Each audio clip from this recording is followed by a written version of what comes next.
ശിരൂരിൽ മണ്ണിടിച്ചിലിൽ കാണാതായ കോഴിക്കോട് സ്വദേശിയായ അർജുനെ കണ്ടെത്താനുള്ള തിരച്ചിലിലാണ് രക്ഷാപ്രവർത്തകർ മുഴുവനും. മണ്ണിടിച്ചിലുണ്ടായ പ്രദേശത്തിന് സമീപം കുറച്ച് മരക്കഷ്ണങ്ങൾ കണ്ടെത്തി. മത്സ്യത്തൊഴിലാളികൾക്കാണ് മരക്കഷ്ണങ്ങൾ ലഭിച്ചത്. അർജുനെ കണ്ടെത്താനുള്ള രക്ഷാപ്രവർത്തനം തുടരുന്നതിൽ തർക്കങ്ങൾ നടക്കുകയാണ്.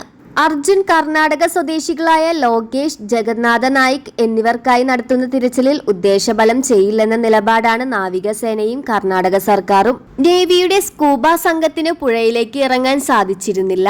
ഇതോടെ പുതിയ സംവിധാനമായ പോന്റൂൺ സ്ഥാപിച്ച് നാവികസേനയുടെ മുങ്ങൽ വിദഗ്ധർ ഇറങ്ങാനുള്ള നീക്കവും ശനിയാഴ്ച നടക്കും. അർജുൻ ലോറിക്കകത്തുണ്ടോ എന്നാണ് പ്രധാനമായും പരിശോധിക്കുക. ഗംഗാവലി നദിയിലെ അടിയൊഴുക്ക് വളരെ വേഗതയിലാണ്. അതുകൊണ്ട് ലോറിയുള്ള സ്ഥലം കണ്ടെത്തിയിട്ടും 2 ദിവസമായി നാവികസേനയ്ക്ക് ഇറങ്ങാൻ കഴിയുന്നില്ല. അതുകൊണ്ടാണ് തിരച്ചിൽ നീണ്ടുപോവാതിരിക്കാൻ ഇങ്ങനെയൊരു സംവിധാനം ഉപയോഗിക്കുന്നത്. ശനിയാഴ്ച ഉച്ചയ്ക്ക് ശേഷം പുതിയ സംവിധാനവും ഉപയോഗിച്ച് തിരച്ചിൽ നടത്തുമെന്നാണ് പറഞ്ഞിരിക്കുന്നത്. അതേസമയം ഐബോർഡ് ഡ്രോൺ ഉപയോഗിച്ച് നടത്തിയ പരിശോധനയിൽ പുഴയിൽ തുരുത്ത് രൂപപ്പെട്ട ഭാഗത്ത് ഒരു സിഗ്നൽ കൂടി ലഭിച്ചു. ലോറി നേരത്തെ ഉണ്ടായിരുന്ന ഭാഗത്ത് നിന്ന് ഒഴുകി നീങ്ങിയതാണോ എന്നാണ് സംശയം.